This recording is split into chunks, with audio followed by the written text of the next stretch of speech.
unity. Pray for oneness. Pray for courage that we may stand in Zimbabwe. And once again, our economy may rise from wherever it is. And in a few years to come, we can talk of the greatness of Zimbabwe. Let's all pray in the name of Jesus. Baba vangu muzita ra Jesu. Tinorangarira nyika yekwedu. Tinorangarira nyika yekwedu. Tinonyangarira nyika yekwedu. Let Zimbabwe bring the breadbasket of Africa once again. We pray for our leaders. We pray for the government. We pray for the president. We pray for every MP. We pray for every government official. That your hand may be upon Zimbabwe. That your hand may be upon Zimbabwe. And we may talk of our greatness once again. Baba muzita ra Jesu. Ngazvitwe nemi. Rugare, rugare. Rugare kumakona mane enyika. Rugare kunyika Zimbabwe. Rugare pa every corner. You know it was discussion about Rufaro. You know it was about the country. Let it be joyful to everybody who hears about the good news of Zimbabwe. Zarai nzeva nonzwa. Tumai vanemari vauya munyika yedu. Tumai rugare, rugare, rugare ngazvitwe nenyasha dzenyu. Takumbira nokutenda masikati ano. Tsitsi dzaisho wedu Jesu Kristu. Nengoni dzenyu ngadzigare munyika ino. Dzitungamirire vatungamiriri vedu muzita ra Baba, nere Mwanakomana, nere Mweya Mutsvene. Hallelujah. Everybody say rugare. Rugarwa. Ngaruwande muZimbabwe rugare. Garuwande muZimbabwe. May God bless you. Thank you so much, all officials. May God bless you. You may be seated. I'll leave all this time to the chairperson. MC wa lamhla.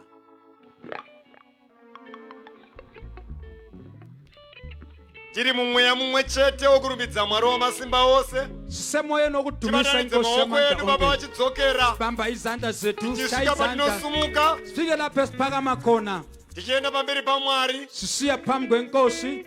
Nerwiyo rwokurumbidza panguva ino. Sihlatshela ingoma yokudumisa i-praise team. Mwari muri.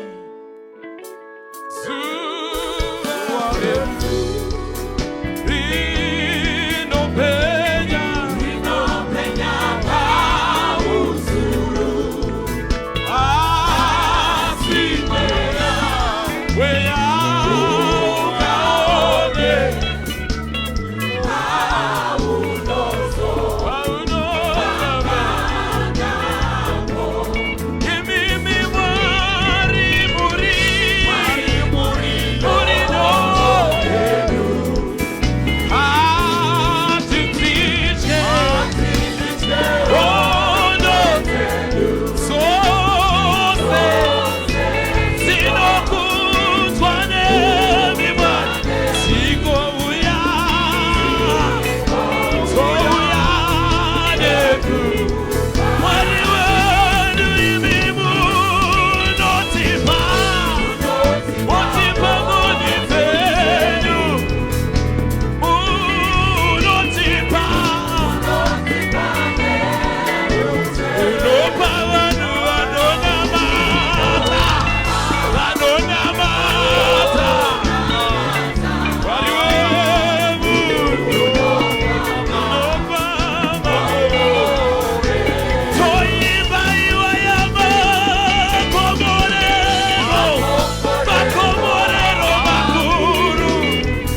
Jesus, we love you, we love you, Lord.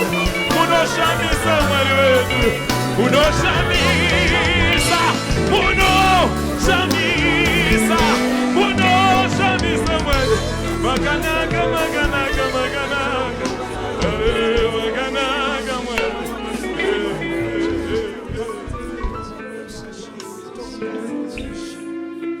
Mwari wedu, Ishe wedu, tinokuonga imasikatano, tinokuza zita renyu, mambo emadzimambo, Ishe wemadzishe, nguva ino emasikatano, raboshika, rite mandari yavashi, muri yavashika mandari yata, nendele boshika mandari yauta, Murika shimanda liatamanda.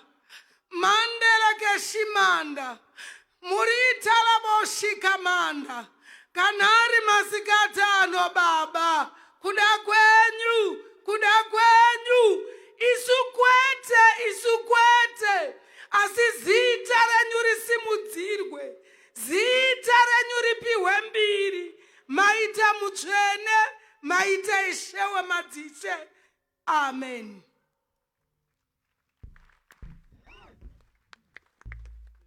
Singawana bekugara panguwa ine yamangwani. Singathola ukuhlala ngalesi sikhathi.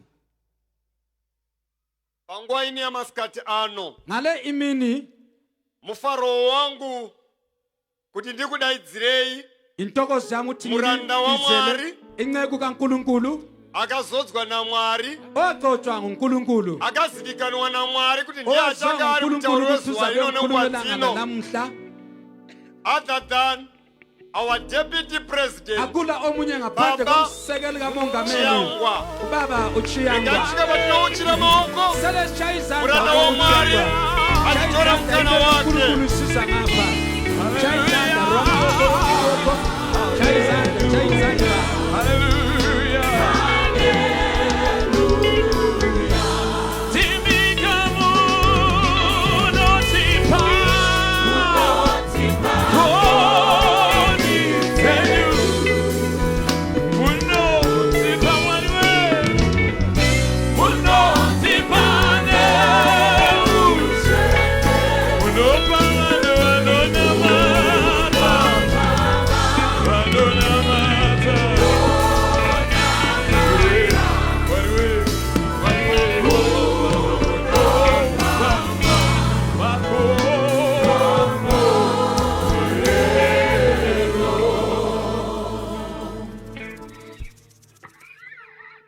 Rukhudzo rwangu noruremekedzo Inhlonipho yami lendumiso kumutungamiri wekereke yedu kumkhokheli webandla lethu President Dr. Madzire Mongameli Dr. Madzire pamwe chete naamai kunye lomama secretary vedu baba Madao naamai unobhala wethu babamadawo lomama the Apostolic Council ledale labapostoli vana baba vangu obaba bami vakatitungamira abasandulelayo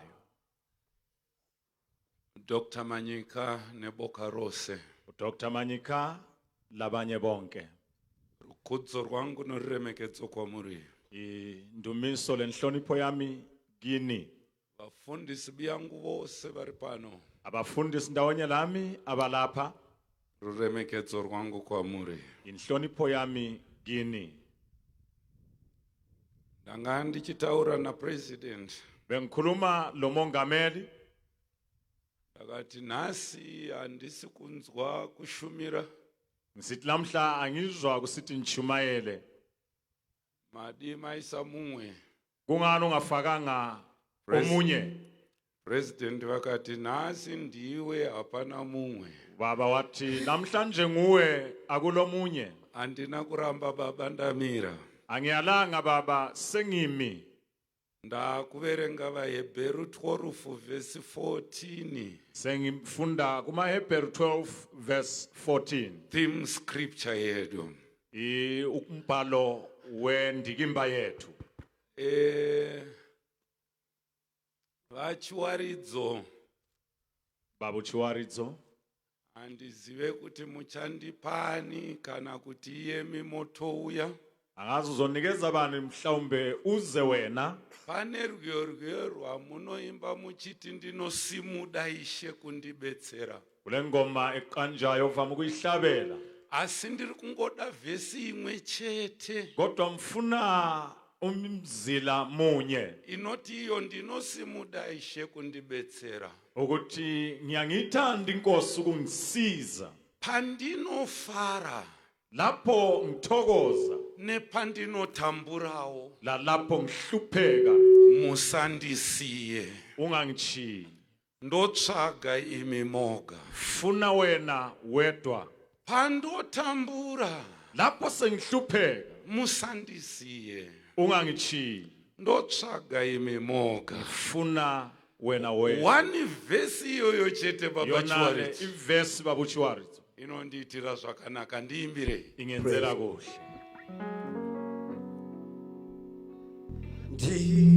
No simuda she Pandi no fara Tando Tambura Usandisiye Dotsaka Imimoga Moyo wangu wa mushu Dita Ririne Dingarate Dotsaka Imimoga Moyo wangu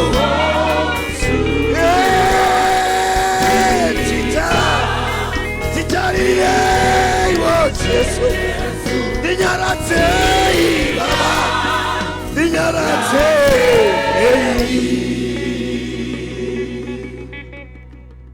Baba vedu muri kudenga.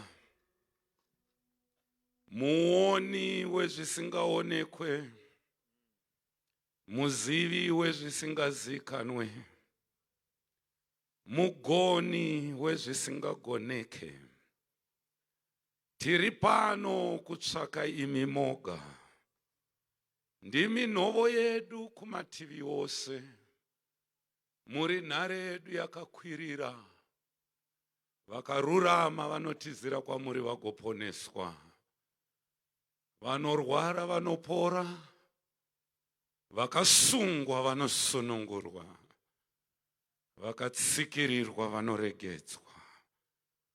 Ndipeiwo nyasha dzokutaura shoko renyu. Ndipei pokutangira nopokugumira.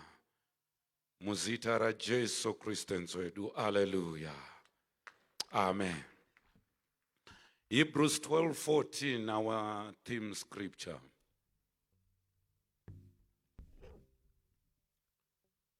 Tsvakai rugare navanhu vose noutsvene, nokuti kunze kwawo hakuna munhu uchaona Ishe. 15. Muchenjere kuti kurege kuva nomunhu unodzokera shure panyasha dzaMwari, kuti mudzi wokuvava urege kumuka ukutambudzei, vazhinji vagosvibiswa nawo. Ndatenda zvangu. Nyabonga. Muropafadzwe zvikuru. Busiswe mpela.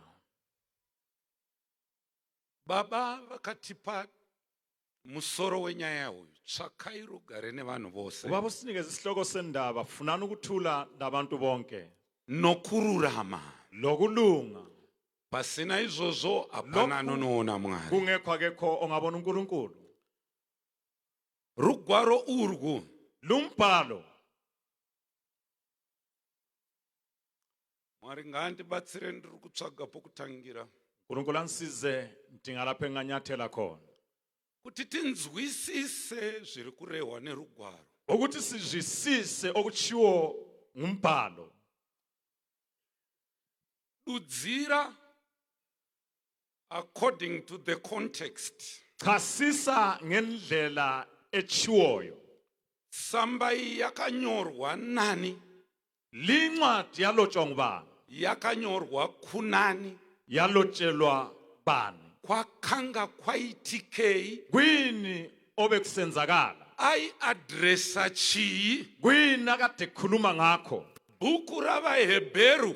incwadi yabaHebheru Ibhuku riri anonymous, harizikani kwekuti akarinyora ndiani. libhuku elingazwayo ukuthi lalotshwa ngubani Nenguva yarakanyorwa lokuthi haisati yanyatsozikanwa. lesikhathi lilotshwa akukaziwa ukuthi kunini Vanzveri nevaongorori abahloli labacubunguli vanoti rakanyorwa pakati pa-AD 54 to AD 68. vathi labhalwa phakathi kwa-AD 54 lo Vamwe 68. vanofungira kuti ndiBhanabhasi akanyora. abanye bacabangela ukuthi nguBhanabhasi walobayo Vamwe vanofungira kuti ndiTimoti. abanye bathi nguTimoti Vamwe vanofungira kuti ndiPaurosi. abanye bacabangela ukuthi nguPawuli Kana neniwo ndinofungira kuti ndiPaurosi. lami ngicabangela ukuthi nguPawuli Handina kuti ndiye ndati ndinofungira. angizange ngithi ngiye ngithi ngicabangela ukuthi nguye Chinondipa kufungira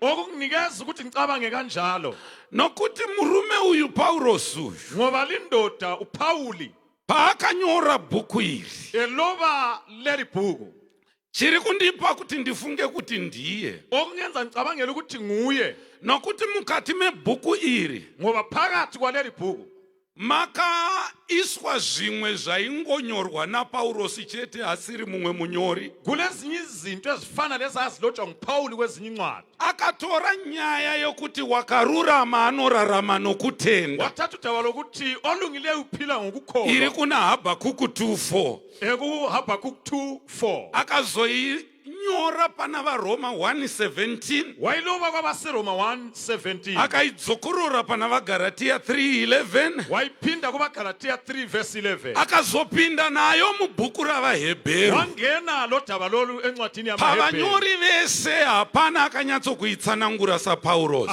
kubalobi bonke akukho ayichasa njengoPawuli Izvozvo zvinondipa kuti nditende kuti ndiye. lokho kunika ukuthi ngikholwa ukuthi nguye Language futi iri kutaurwa mubhuku imomo. ulimi lokukhuluma okusebhukweni leli Ukaverenga vaHebheru 13:23. ungafunda kumaHebheru 13:23 Paurosi anotaura nyaya yaTimoti. uPawuli ukhuluma ngodaba lukaTimoti Vanyori vese hapana akambonyorera Timoti kunze kwaPaurosi. kubalobi bonke akukho akwalobi uTimoti ngaphandle kwaPawuli Nokuti iye Paurosi uyu ngoba luPawuli anozviti ndiri muHebheru wevaHebheru. uzithi umHebheru wamaHebheru Hakuna mumwe aigona kunyorera vaJudha akekho umunye wangalobela abaJuda samba inotambirwa nemaJudha incwadi engamukelwa ngamaJuda asiri muHebheru. engasuye umHebheru Paurosi anoti ndiri muHebheru wevaHebheru. Pawuli uthi ngumHebheru wamaHebheru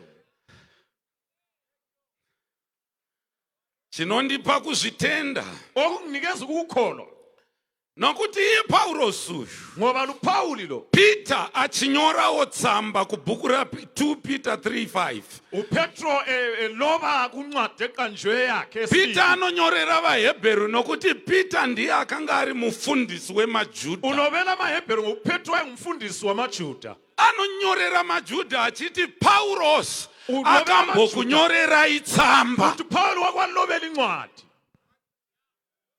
Tsamba yacho ibhuku revaHebheru. incwadi yakhona ngamaHebheru Ndingapererwe nenguva ndikaramba ndichikutsanangurirai kuti sei ndichitenda. ngingaphelelwa isikhathi ngalalichasela ukuthi kungani ngikholwa ukuthi nguPawuli Zvino Paurosi manje kuPawuli ari kunyorerei kuvaJudha? ulobelani kumaJuda Nguva yakanyorwa bhuku ravaHebheru. ngesikhathi incwadi yamaHebheru ilotshwa The political situation umumo umbusazwe yakanga ine Roman Empire. uyayibuswa babebuswa ngamaroma Lo vakanga vaine simba yiba babe lamandla under Emperor Nero. bengaphansi kwa emkholi wabo uNero. Nero akanga aine utsinye uNero wayelolunya locingo pamusoro pemakristu. phezu kwamakristu, Aibata makristu wayephatha amakristu achivadira tara ebathela ithara ovaisa mumakona eground rebhora abafaka emakhoneni akavatungidza moto kuti vatsve. ebalumathisa umlilo ukuthi bashe. Vachiona bhora richitambwa bebona inguqu idlala zvichinzi asingarambe kristu kuthiwa ongasoze amphika uKristu anoitwa zviri kuitwa ava. wenziwa lokho kwenziwa laba. Zvino achinyorera tsamba kumaJudha, elobela incwadi kumaJuda hakuna vanhu vane mwoyo yakaoma semaJudha. abakho abantu abanhliziyo zilikhuni njengamaJuda. maJudha waone kupinda svondo dzose dzose. amaJuda wangeni inkonzo zonke. maJudha amaJuda nyangwe ukaenda kwaIsraeri lanxa ungaya ko-Israyeli vachine tsika dzavo dzakudhara. banemkhuba yabo yasendulo havatende kuti Jesu uyu mwanakomana waMwari. abakhona ukuthi uJesu lo indodana kaNkulunkulu. Vachiri kutenda kuti Mesiya wavo achiri kuuya. basakholwa ukuthi wabo uMesiya uyeza. Rega ndipinde pa the purpose of writing. yekela ngene kunjongo yokuloba.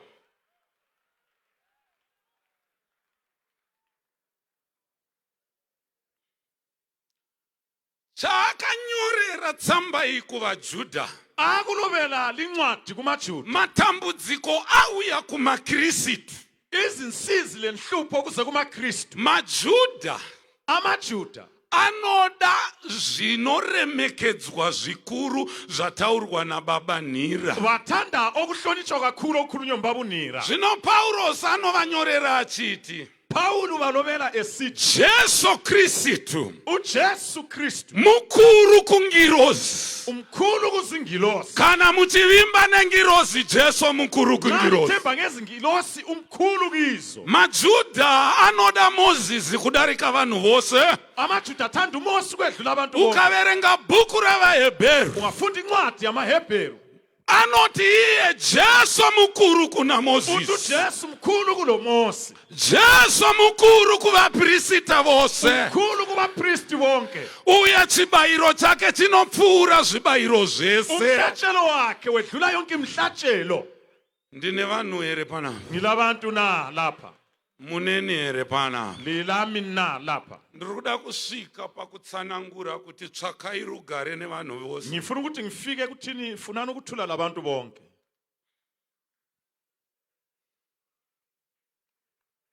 Ndiri kutraya kusiya zvimwe ndikurumbidze kupedza pano hapagariswe nguva refu. ngizama ukuthiyo kunye ukuthi ngisheshe ngehle ngoba kuhlala isikhathi eside lana.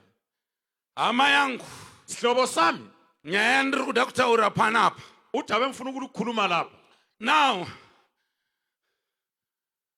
vaJudha, amaJuda it was very easy for them. kwakulula kibo Nokuti Ngoba. makristu asiri maJudha ngoba amaKristu angasiwo maJuda vaingodzokera kutsika dzavo dzakudhara. babebuyela kumkhuba yabo yasendulo. Asi pano manje maJudha lapha-ke kuthiwa amaJuda akanga atendeuka asiya tsika dzechiJudha Aisepera- vamuchikristu. athiya imikhuba yesiJuda baba ngamaKristu. Ivavo manje vakanga vakudzokera kutsika dzechiJudha. kade sebephindela kumkhuba yesiJuda, Vakuramba chikristu chaJesu. sebesala isikristu sikaJesu, Vakuda kurambira vari mutsika yavo yechiJudha. sebefuna ukuqhubekela phambili ngemikhuba Saka yesiJuda. Paulos anovati ivo, upawule athi yena kibo, kwamuri kudzokera uku lapho obuyela khona hakuna chiriko. akula lutho. Jesu ari pamusoro pezvese izvi. uJesu uphezu kwakho konke lokho. Now, purpose of writing injongo ari yokuloba kunyorera maJudha kuti asadzokere mumashure, alobela amaJuda ukuthi to angaphindele avoid emuva, them from backsliding. ukuthi bangahlehli inyovane. And kumaJudha ngoba kumaJuda nyango ukavataurira kuti dananai lanxa ungabatshela ukuthi thandanani kunyatsokukuda chaiko iwewe usiri muJuda. ukuthi akuthande wena ungasiye mjuda.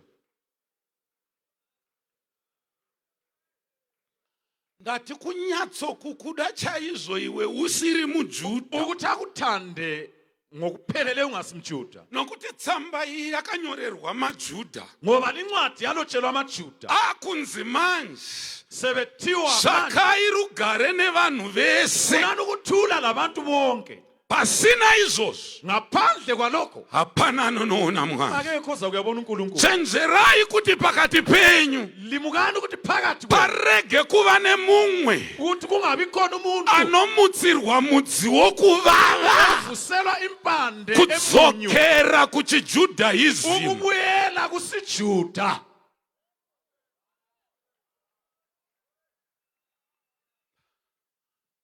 Now, Ndati, I'm using what I call contextual principle of interpreting the Bible. Ngisebenzisa indlela efanele ukuchasiswa udaba njengoba lunjalo. Nokuti ukatora zvakanyorwa kuna Mateo Ngoba ungathatha kulotshwe kuMateyu ukanozviverenga kuna Ezekiel, uye kubala kuEzekiel, vanhu vainyorerwa vakasiyana, abantu ababelotshelwa bachiyene, ende unozodudzira nepasi riye. uyachasa ngendlela engayisiyo. Paulosi mumwe chete iyeyu uPauli yena lofanayo ari kuti tsvagai rugare nevanhu vese. sethi funani ukuthula labantu bonke. Iwe vhura vakorinde vechipiri mani, Vula kwabaseKorinte besibili ndikuratidzei apa akunyorera vahedheni. lapho selovela abezizwe. Vahedheni ndisu. Abezizwe yithi Munhu wese asiri muJudha muhedheni. wonke umuntu ongasiye mjuda Now ngowezizwe. Paulos akunyorera kuvahedheni uPauli selovela abezizwe nenyaya yekuti dananai, loba ngokuthi tsvakai thandanani, rugare nevanhu vese. funani ukuthula labantu bonke. Vanhu vese vanani vaunofanirwa kutsvaga rugare navo? Obani okumele ufune ukuthula labo? Ndofamba zvangu Ngihambe indowanzoverenga bhaibheri handingokwatanura zvomumusoro mangu. mina njayela ukubala iBhayibheli anhlephuna okusuka ekhanda. 2 Corinthians 6 verse 17. kwabaseKorinte besibili 6:17. 2 vakorinde 6 verse 17. Rova bhaibheri shamwari kwadoka. Saka Ehe. budai pakati pavo Iwe. When you read with emphasis. What is Saka itaise? budai Ya, wagona. Saka budai. Andei. pakati pavo Wherefore come out from among them. And then ayo. muzviravure And be ye separate. ndizvo zvinotaura Ishe, Saith the Lord, and touch not the unclean thing, and I will receive you. I will be a father unto you, and you shall be my sons and daughters, saith the Lord Almighty. Pano Paulos akunyorera vahedheni. lapho uPauli selovela abezizwe Anoti imi maKristu. futhi lina maKristu Budai pakati pavo. phumani phakathi kwabo. Kana mabuda pakati pavo. Phuma phakathi kwabo Muchava vanhu vangu. nizokuba ngabantu bami, Neni ndichava Mwari mina wenu. ngizokuba uNkulunkulu wenu. Asi Paulos kumaJuda Kodwa uPauli kumaJuda ati tsvakai rugare nevanhu uthi vese. funani ukuthula labantu bonke. Kumahedheni ari kuti kama. Kwabezizweni uthi phumani.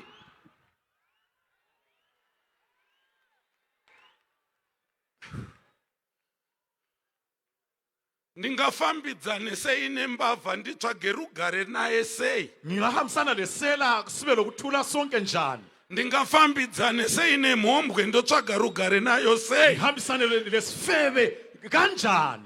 Paulos anovajekesera kutsamba yake yokuvahedheni. uPauli abachasisela incwadi yakhe kwabezizweni. Ndoverenga. Ngifunde. Verenga kapa verse 14 wagarirei pasi. Ufunda ku 14. musasungwa Viringa. zvisina kufanira Aha. pajoko pamwe chete navasingatendi, Book. nokuti kururama kungava noukama zweiko nokusarurama, chiedza chingayanana seiko nerima, Kristu unganzwana seiko naBheriari, unotenda ungava nomugove waiko nousingatendi. Book. Temberi yaMwari Yes. ingatenderana seiko nezvifananidzo, Book. nokuti isu Eh. tiri temberi yaMwari Isu tiri temberi ya Thina Mwari. silithempeli likaNkulunkulu. Asisi temberi yazvisina basa. Asithi thempeli okungela lutho, okungela msebenzi. Enda nayo maniwe. Aika. Mwari sezvaakareva Yes. achiti Achiti. ndichagara mukati mavo Mukati mavo. Ngizahlala phakathi kwabo. nokufamba mukati mavo, ndichava Mwari wavo, Ndichava Mwari wenyu. Ngizokuba uNkulunkulu wenu. ivo vachava vanhu vangu. Tarisai kunoko. Bhekani ngapha. Chinonzi chivi. Okuthiwa isici Vanoti it's missing the mark. yikuphosisa lapho kumele kushaywe khona. Now, Manje what is missing the mark? kuyini esingathi thina yikuphosisa? Murodu mumakanzifamba 70 kilometers. Emgwaqweni ungathiwa hamba 70 kilometers. Ndikamanya 100 kilometers. Ungahamba 100 kilometers phela. Ndaita chivi mapurisa Wenza anondisunga. isono, ngenza isono amapholisa ayambopha. Iripo inonzi transgression. Kukhona okuthiwa yikwephula kumbukweqa Unoona umthetho. kare waiona mabhunu vakaisa fenzi yavapa. Kudala wabona belungu befaka ucingo. Pakanyorwa kunzi trespassers will be prosecuted. Kuthiwa abeka umngcelelo Ukadarika apa usingatenderwe uchatongwa. ungachapha ungavunyelwa uzokwahlulelwa. Zvinoreva kuwanikwa chiyangwa. Kuthi ukuthi ukuthola uchiyangwa Agere pamba yezvifeve. ehleze endlini yezifebe. Handisi kufeva navo. Angifebi labo Asi ndigere zvangu. kodwa ngihlezi Ndichiseka navo zvangu. ngihleka labo. Tsvagai rugare nevanhu vese. Funani ukuthula labantu bonke.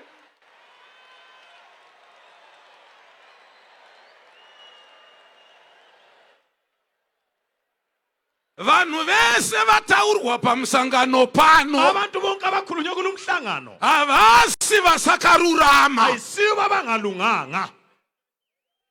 Ndeve imba yokutenda. Ngabendlu yokukholwa. Muneni here pano church. Ulapha lami nabandla. Hapana ndiona ndakarara nevasikana. Akekho mbone ndilele Asi lamantombazana. kungoonekwa chete ndigere ipapo. Ukutholakala nihlezi lapho. Inonzi trespass. Kuthiwa ikweqa umngcele. Nyangwe mukasatameni mazvinzwa. Lanxa ungekela ukuthi amen uzwile.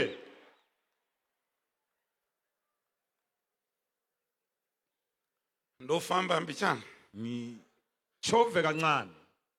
Iyo nyaya yekuti tsvakai rugare nevanhu vese. Yona indaba ekufuna ukuthula labantu bonke. Ukaiverenga mutsamba dzaPaulos. Ungayifunda kuncwadi zikaPawulo. Akainyora kuvaEfeso. Walovela abaseEfeso. Akainyora kuvaTesaronika. Walovela abaseThesalonika. Akainyora kuvaFiripi. Walovela abaseFilipi. Ndosaka ndichitenda kuti ndiye akanyora vaHebheru. Yikho ngikhona ukuthi ngiwalova amaHebheru.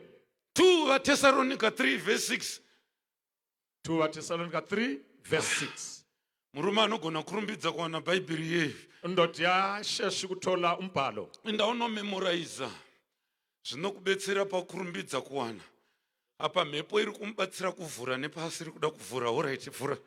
Aiwana. Handeitona. Zvino munoziva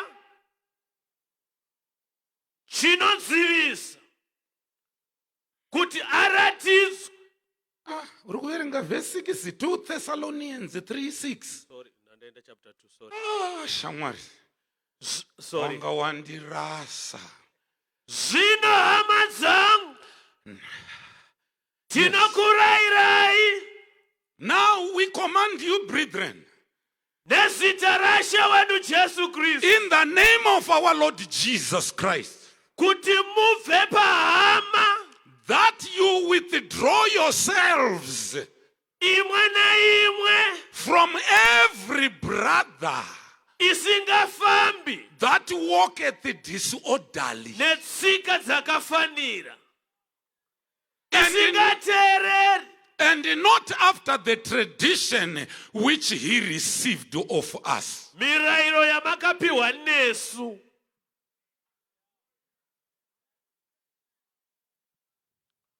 Muchechi muno matiri kurarama Ebandleni lapho esiphila khona runonzi rudo okuthiwa luthando kudanana isu takatenda kuna Kristu Jesu. yikuthandana thina esakholwa kuKristu Jesu. Iwewe wakarasa zvivi Wena walahla izono nokuti ushamwari hwevatendi hunokukudza pachikristu. ngoba ubudlelwano labazalwane buyakukhulisa esiKristwini. Asi kana pane hama yarasa nzira, Kodwa uba kulomzalwane olahla indlela. Bhaibheri rechirungu rati withdraw. iBhayibheli lesilungu lithi zisuse.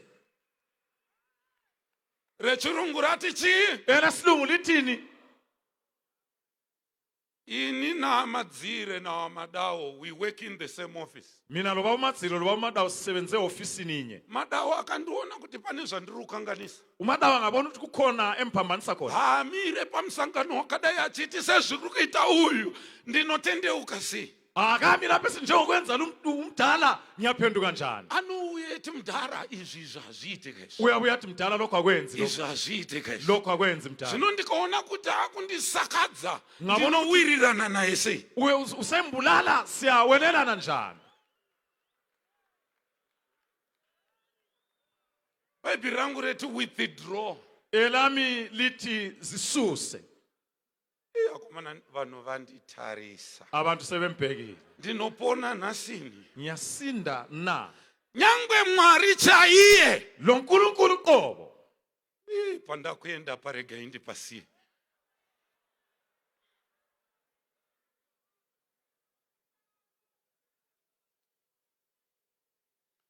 Mwari pachake chaiye. uNkulunkulu qobo lwakhe. Kuna Exodus. Ku-Exodus. Kana isiri 22:18 Hayi 18:22. ngasiyo 22:18 Inoti 18:22. usarege muroyi ari mpenyu. Ithi ungayeki umthakathe phila.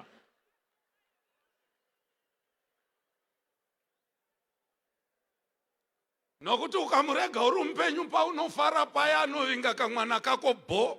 Ungamekele phila wena uthokoza ulanda umntana akho ambulala. Handisi ndadaro iBhayibheri riri kudaro. Ayisime ngisho njalo liBhayibheli Asi litsho njalo. Paulos paakanyora kuvaHebheru. Kodwa Paul elobela Ndosaka ndati I'm interpreting it contextually. yikho nsithi ngichasisa Ndikatora context yevaHebheru ngendlela netsika dzevaHebheru kuba yamaHebheru nehunhu hwevaHebheru bamaHebheru nezvaitaurwa naPaulosa lokho kwakhulunywa nguPaul zvinoenderana. kuyahambelana. Ukaenda kutsamba dzaPaulosi kuvahedheni, Ungaya kuncwadi zikaPaul kuvanhu vatema vakaita seni, kubantu abamnyama abensundu njengami dzinoti regai kupfuurira pamberi neasina Mwari. lingaqhubekeli phambili engekho umlimi. Thank you for one amen. Ngiyabonga ngoamen noyedwa. Now, nanga ndakuda kuenda papoint yangu. Bese ngifuna ukuya kumcijo wami. Inoti what removes peace. Ukuthi kuyini okususa ukuthula. Mumba murume nomukadzi vakamutsana. Endlini ubaba lo mama bangahitshana. Anoda kuvaka imba Ofuna ukwakha indlu kungumuzi. iwe unondimirira kusvika ndapedza statement. Ndati Ngithe vanhu vakamutsana mumba abantu bangaxabana endlini. imba yakuda kuparara. Ari kuda kuvaka imba ndiye anouya kuzoti sorry. Ofuna ukwakha indlu nguyobuya azokuthi sorry. Chaiye ari kuda kuvaka imba hazvina mhosva kuti ndiye atadzirwa. Hazvina mhosva kuti ndiye aita sei. Ndiye anouya achiti sorry. Akulanda ukuthi nguyonelweyo kodwa nguyobuya esithi ngiyaxolisa. Ende makanganisa naomba menyu hamufambe nemaraini muchiti baba ningi vakadai amai ningi vari kuzoti amai ningi vakadai ukaona ufamba nemaraini uchidaro wakupenga. Nxa bene awuhamba utshela abantu emzini lasemalayini ungabona usenza njalo usuhlanya. Zvimwe nesu AFM Kuyafana lathi AFM. zvedu Okwethu ndezvomba medu. ngokwendlini yethu. Chatakanganisana tinogadzirisana. Esiku ngakuvumelani siyalungisana. Nanga ndichiverenga bhuku nhasi. Bembala ibhuku lamhlanje. Jesu achiyambuka gungwa. uJesu Ameno eqhaphulwana. pane vaparidzi aitaura. Angazi ukuthi mbani oyikhulumileyo kubashumayeli. Gungwa rakamuka. Isiphepho savulwa. Bhoti rakuda kunyudzwa. Umkhumbuzo ufuna ukutshona. Vadzidzi vanoenda kuna Jesu. Abafundi baya kuJesu. Vanoti Ishe Bathi Nkosi takuparara. sesichabalala. Jesu akamuka. Jesu wavuka Haana kurwa nemvura. azange alwe lamanzi. Peter airwa nemvura kuti bhoti risanyure. Petro wayisilwa lamanzi Akapasha akakasha. ukuthi umkhumbuzo Aona zvaramba. sebona kwalile Ndokunomutsa Jesu. wayavusa uJesu. Jesu ndokumuka. uJesu wavuka Haana kumuka achipopotera mvura. ngazange avuke etshinge lamanzi. Haana kana kumbobata chokukasha mvura. Azange abambe kumbe isigodo sokuhambisa ukukhipha amanzi. Akaziva chakonzeresa. Wabakwazi imbangela. Akati iwe mhepo. Wathi wena Nyarara. thula. Mhepo kunyarara kwayakaita negungwa radzikama. Phela kwesiphepho lolwandle Vana lwathuma. Peter vairwa nemhepo. uPetro Vairwa nemvura. babesilwa lamanzi athi umoya.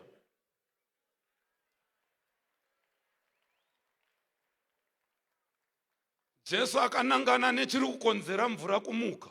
uJesu waqonda lokho kwakubangela ukuthi amanzi aphakame. Sometimes isu vanhu tinorwisana kudii tiri kuona kuti uyu ndiye ari kutadza hapana munhu apa.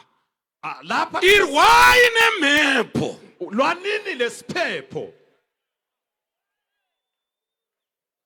Munorovana mukabvisana mazino. Liyachayana likhipana amazinyo.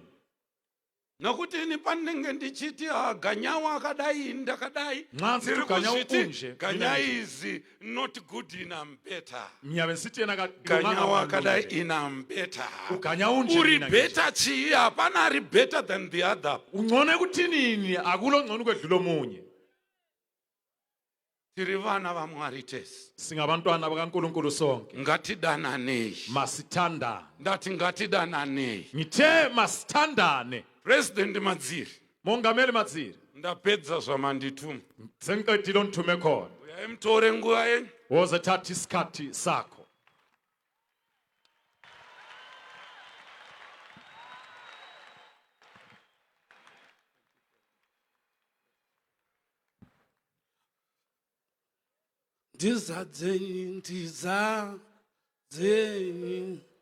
Ndiza uya mweya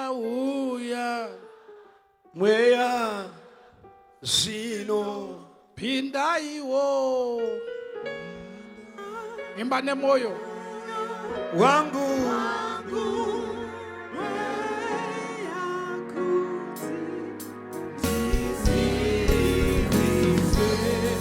Ndizatei Mwari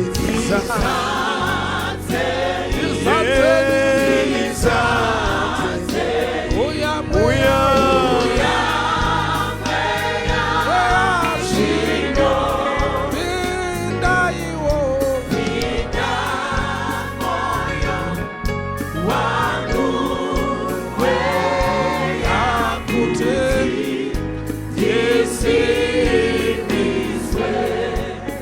makamira kudaro Simi kanje. rugare Ukuthula. ngadaidze rugare Ukuthula. baba mataura vhangeri Baba ukhuluma intshumayelo ivangeli pamapedzisira apa lapho ophethe khona. panzi Jesu kuthiwa ujesu hana kurwisana nemvura, kalwisananga lamanzi, Jesu hana kurwisana nebhoti, akalwanga hana lomkhumbi, kurwisana nevamutsa, akalwanga laba abamvusileyo, akarwisana walwisana nemhepo.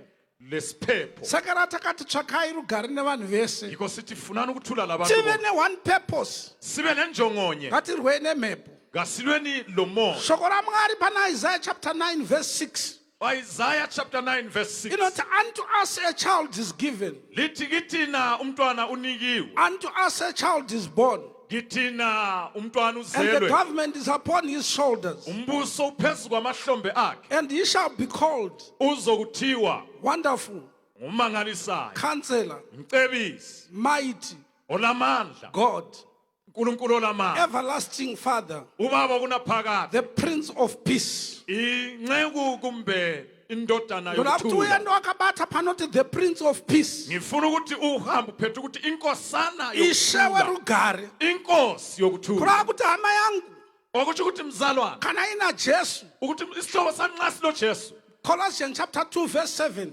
Kwabasekolose inoti 2:7 Christ in us, ithi uKristu kithi the hope of glory. ithemba lenkazimulo, That means mumutendi okutsho ukuthi kumzalwane kunyangwa akafamba nemarengenya lanxa ngahamba emadabudaba akatenda kuna Jesu, ekholwa kuJesu, ari mari ndi Jesu, phakathi kwakhe saka nguJesu, nari mari ari Jesu, nxa uphakathi kwakhe nguJesu, rugare rwuri mari. ukuthula kukuye, Saka kusakura kwa brother vangu ukungakhuli kana komfowethu, kushayiwa kwa brother vangu kumbe ukwesela kwakhe akuiti kuti ndimutarise akwenza ukuthi ngimbheke ndichimutarisira pasi, ngimeyisa, nokuti Kristu ari mari. ngoba uKristu kuye Zvatisanganisa pano, okusihlanganise the lapha Prince of Peace. yinceku yokuthula. Patinoenda mudzimba tinoda Prince of Peace, Sifuna inkosi patinogara yokuthula, mumatare Hlala tinoda amatare. Prince of Sifuna Peace. inkosi Pane yokuthula, mwachati watinoshumira, ngoyedwa tinoshumira esikhonzayo, Kristu nguKristu. nesimba rakamumutsa lwamandla Kubakafa. amvusayo kwabafileyo. sumudza ruoko rwako Phakamisa isandla kana uri sakho waKristu, nxa ungokaKristu, sumudza ruoko rwako phakamisa isandla ubatane nehama iri pedyo newe, ubambane lomzalwane ophansi uti you are my kwakho, brother in Christ. uthi umfowethu Kuungana kuKristu, pano for 5 days, ukubuthana amalanga amahlanu, kuungana kuti Kristu yikubuthana ukuthi uKristu kusvikira kwana mamuri, ukuzeneliswe kuwe, until Jesus Christ, Kuze. until Jesus Christ uJesu Kristu is born in you. azalwe kini. Nakurege kuva nemwe chete Makungabi lo yedwa anobva pano osuka la asina kutsvaka rugare. engafunanga ukuthula. Jesus the Prince of Peace, uJesu inkosi yokuthula. ndizadzenyiwo imba nemoyo, Hlabela ngenhliziyo. Kristu Jesu.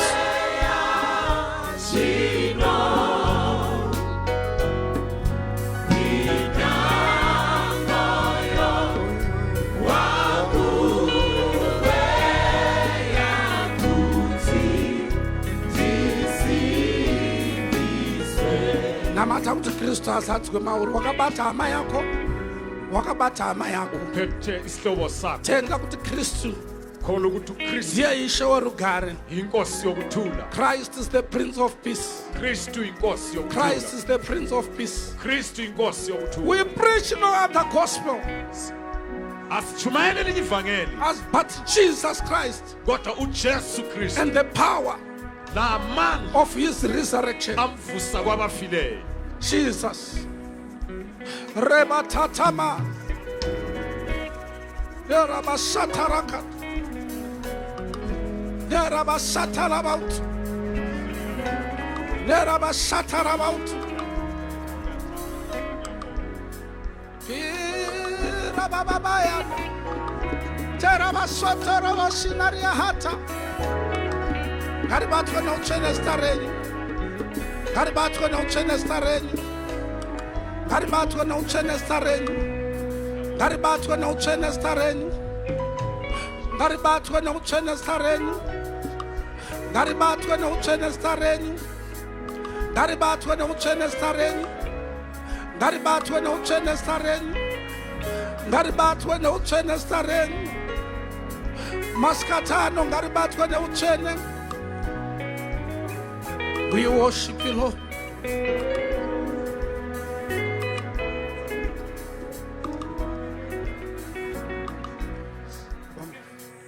Baba mrefu. Tinosimudza maoko. Itai zvamunoda. Dururai nyasha dzenyu. Gamuchira nyasha masikatani. yamukela umusa emini Gamuchira nyasha masikatani. wawamukela umusa Tinosimudza maoko. Itai zvamunoda. Dururai nyasha dzenyu.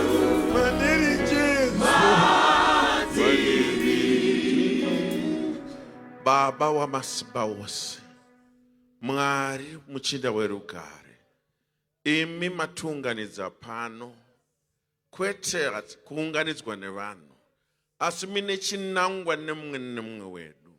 Baba, tinoziva nekugamuchira kuti miviri yedu mitezo yeutera, asi makakwanisa kuisa pfuma yeukuru hwenyu matiri.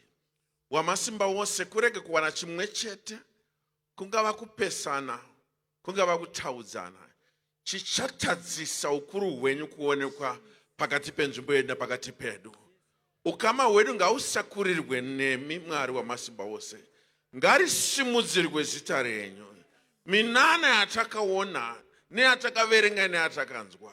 Panguva yana John G. Lake, panguva yana Achiari, panguva yana akuparana wana mutemererwa, Mwari muchiri kuona nhasi munozviita. Ngazvionekwe nezuva ranhasi, panzvimbo ine rufaro ivandudzwe, rugare rwenyu runopfuura kunzwisisa kwose, rutitekeshere mukati memumwe nemumwe wedu. Baba, ropafadzai kereke yenyu, ropafadzai vanakomana vanasikana venyu vamakaisa muushumiri, ropafadzai vatungamiriri vose pazvigaro zvipi nezvipi. Mwari wamasimba ose, mwenje wenyu urambe uchivheneka. Tinokutendai, tinokukudzai, tinorayira mhepo ipi neipi muzita raJesu kuti dutu nyarara iye zvino. Rugare rwaMwari rutonge nezita raJesu, nezita raJesu, nezita raJesu. Harabasanda rabakaya basu, lebo sandi abakata yabasa, moriba sanda rabakaraba. Zita renyu Baba ngaribatwe noutsvene, mambo wamadzimambo eshe okudenga. Ndimi moga Baba, simukai Baba, rima rese riparare. Imi muwedzerwe, isu titapudzwe. Imi musimudzirwe, isu tideredzwe. Baba, takumbira, tanyengetera Mwari, muzita raBaba neremwanakomana neremweya mutsvene. Haleluya. Tinosimudza maoko. Ngatimbei tose. hlabene sonke Dururai nyasha dzenyu.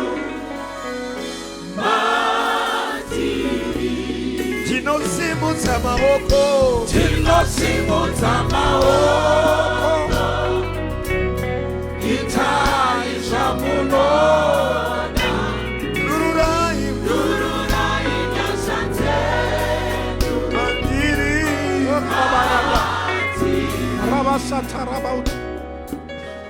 Tinosimudza maoko. Sharabasotorobosi. Dururai nyasha dzenyu. Mandiri Jesu, Tese. Mandiri Jesu, Diri pano Baba, Dururai nyasha mandiri, Mandiri Mwari, Mandiri Jesu, Mandiri Mwariba, Dururai nyasha dzenyu, Mandiri Rama. Pane chinhu chandirunzwa kutinde. kule nto engizwa ukuthi siyenze, Mwari vatibatsire. uNkulunkulu asisize Kurega kuva nemumwe chete kungabi loyedwa anobva pano usuka la shungudze moyo wangu fisa kwenhliziyo yami kuti mumwe nemumwe ukuthi omunye lomunye abva akabata nyasha. asuke embethumusa. Chikonzero chandiri kuzvitaurira Isizathu ngukhuluma ndechekuti kumusha kuri kuendwa ukuthi ekhaya kuyahanjwa pana apharidza khona ochumayeleyo akati vavarire zvese izvi wathi ukwenza konke lokho ngikwenza isifiso ndeyekuti kumusha yokuthi ekhaya pandinosvika kudenga siyafika ezulwini ndinge tikorokotadzane siyenzelana mhlophe kuti takakunda madzudzu ukuthi sanqobi izilimi hatakundi nekugona kwedu asinqobi ngokwenelisa kwethu asi nenyasha. kodwa sinqoba ngomusa Pakati pedu phakathi kwethu tine varanda vashe senceku zikaNkulunkulu vakaenda kunova nashe abahamba kuya kuba lenkosi paperiod inoyi ndichataura vakuru chete. phakathi kwesikhathi khona Iwe ngizakhuluma abadala unorangarirawo vekuprovinsi kwenyu nevamwe vakaenda kunova nashe wena ukhumbule abesabelo sakini ababizwe inkosi vakanga vakaita sewe benjengawe asi vakachengeta kutenda. kodwa balondoloza ukukholwa Nguva inokwana isikhathi siyafika siyanela vana baba nana mai bobaba labomama musanyengerwe nemafuta atinozora, singakhohliswa ngamafutha esiwagcobayo musanyengerwe nehembe dzaunopfeka. ungakhohliswa izembatho lazo Jesu vari kuuya. uJesu uyeza Mbuya namo ugogo namo vakaenda kunova nashe. uhambe ukuya kuba ndawonye lenkosi Sekuru Gwanzura ukhulu Gwanzura vakaenda kunova nashe. waya ukuya kuhlangana lenkosi Mbuya Madau ugogo Madawo vakaenda kunova nashe. wahamba ukuya kuba lenkosi Akuzi kupusa kuenda, ayisikho bulu uhamba kuwanirwa nyasha ikufumana umusa kuti uende ukuthi uhambe wakatsvaka rugare nemunhu wese. ufune ukuthula labantu bonke. Kune chimbo chinoimbwa vachiwaridzo kule ngoma ehlatshelwayo babuchiwaridzo chinoti famba mangwanangwana, le ingoma eqanjwa famba masikati, hambe kuseni uhambe famba emini zuva rodoka. hambe ntambama Vhesi inondibata ivesi inoti engithintayo kumbi rira shamwa rivese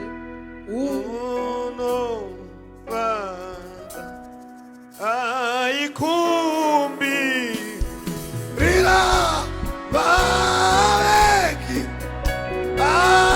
areka reka kuvasiya zvinoka shure. Just hold on there. Manzwa vhesi iri ndoda kuti muimbe. lizila livesi Reta vahato kina rabashima. Panguva yatiri kuda kurangarira magamba akaenda, ukukhumbula amaqhawe ndoda ahambileyo kuti ubate chinhu ichi ngifuna ukuthi ubambele into uimbe uchiziva. uhlabele usazi Yati pakutanga ithe ekuqaleni kumbirira shamwari dzako, celela abangane bakho pechipiri okwesibili kumbirira vavengi celela izitha rega kuvasiya, ungazishiyi chekupedzisira Okwakugcina. riketa lavasuma. It is my wish, it is my Isifiso sami, prayer lo mthandazo that wami this afternoon ukuthi ngali mini tinosangana nanambuya namo siyehlangana labo gogunamo ndakachengeta kutenda, ngilondoloza ukukhona ndakachengeta rugare. ngigcine ukuthula Patinopedza kuimba vhesi iyoyo siqeda ukuhlabela livesi ndichakumbira kuti tinyararise pamberi paMwari, zacela ukuthi sithulisise sicwakatheke phambi kwaNkulunkulu usanakidzwe nemakaroni ungakhohliswa ngamakharoni nemasaladi atinodya. lamasaladi esiwadlayo. Jesu vari kuuya. uJesu uyeza. 1 Timothy chapter 4 Timothy wakuqala isahluko 4 mazuva ekupedzisira suku zokugcina ane masayinzi awo. kulezi zibonakaliso zawo. Mwari ngavatibatsire uNkulunkulu kasisize tirangarire magamba akaenda, sikhumbule izihlobo titishe zahambayo tisvikirwe nenguva iyi ukuthi lathi sifikelwe lesi sikhathi takachengeta kutenda. silondoloze ukukholwa. Mashure maizvozvo Ngemva kwalokho ndoda kuzokumbira ngizocela baba Mbedzi ubaba uMbedzi vauye vanamati azekhuleka tichirangarira mweya vakaenda sikhumbule imphefumulo kuti yabahambileyo tishe tirangarireyo. ukuthi uNkulunkulu sikhumbule thina. kumbi rira shama wose unova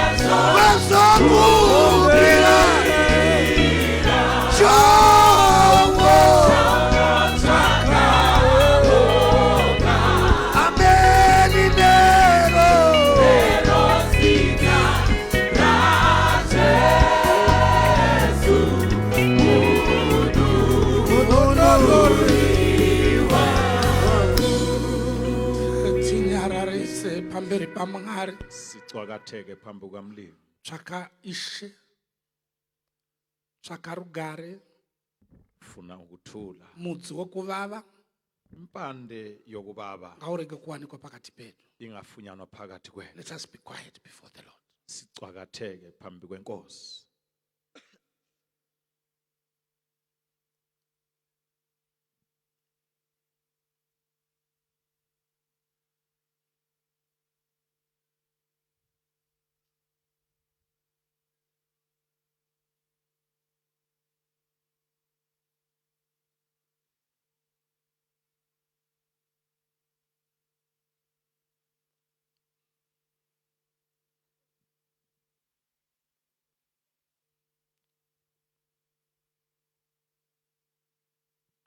Baba wachiuya kuzonamata, Baba sizakhuleka, chemera mweya wako, khalela umphefumulo wakho. umkhululi wetu ufikile kithi, inhliziyo zethu mazithambe zithi, umkhululi ufikile, umkhululi sesifile.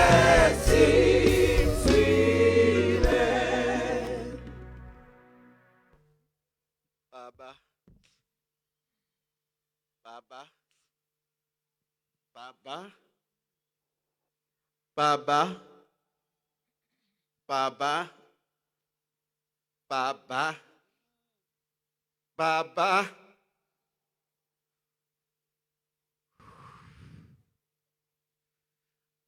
Masiari aya Baba, amathabama. Gereke yanu kei Baba. Ndi gereke khethwa ine ra itenda ra ikholwa ra ikhoda. Baba, jiani vukando kha chigereke yanu. Thaidzo dzi renga ngomu ndi renga dzina la Jesu. Nga dzina la Jesu. Nga dzina la manda. Murena ni mutshidzi. Murena ni mulamuleli. Gereke ndi yanu. Vhathu ndi vhanu. Mathabamano zwino Baba ndi renga dzina la Jesu. Nga dzina la Jesu. Nga dzina la manda. Right now. Baba, Baba, Baba, chividzo chanu kechi. Rolavhelesa rikotecheresa. Riyapfa maipfi. Ane afata na asafati. Zvino Baba roda uima uri chimo chanu ngachiwanale. Dakaro lanu ngaliwanale. Mbofolowo yanu ngaiwanale. Zvino Baba nga dzina la Jesu. Zvino Baba nga dzina la Jesu. Bopololani mbilu dzoroveyawo. Bopololani mbilu dzisiwo kachimo. Itani uri gereke yanu ive na vutanzi. Chimo chanu ngachiwanale. Dakaro lanu ngaliwanale. Mbofolowo yanu ngaiwanale. Baba, riyanitenda riyanihurisa. Ripano arongo dza utamba ro dza upfa ipfi lanu. Noribidza nga ndila yo teyaho. Raima nga ndila yo teyaho. Ratakuwa nga ndila yo teyaho. Riri musa wanu nga uwanale kha chividzo chanu. Lufuno lwanu nga luwanale kha chividzo chanu. Gereke yanu nga ive gereke khethwa. Ritama mashudu, ritama mbofolo, ritama dakaro. Baba ni mutshidzi, Baba ni mulamuleli. Rendiwani mathabamano nga dzina la Jesu.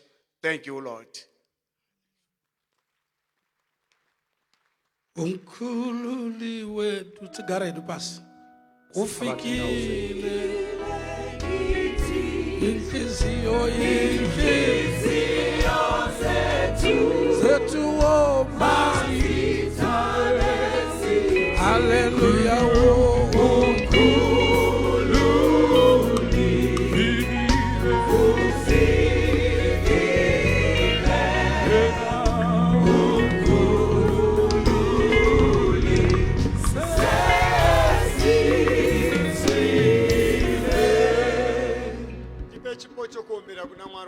Sinike isipho sokubonga inkosi yamandla onke.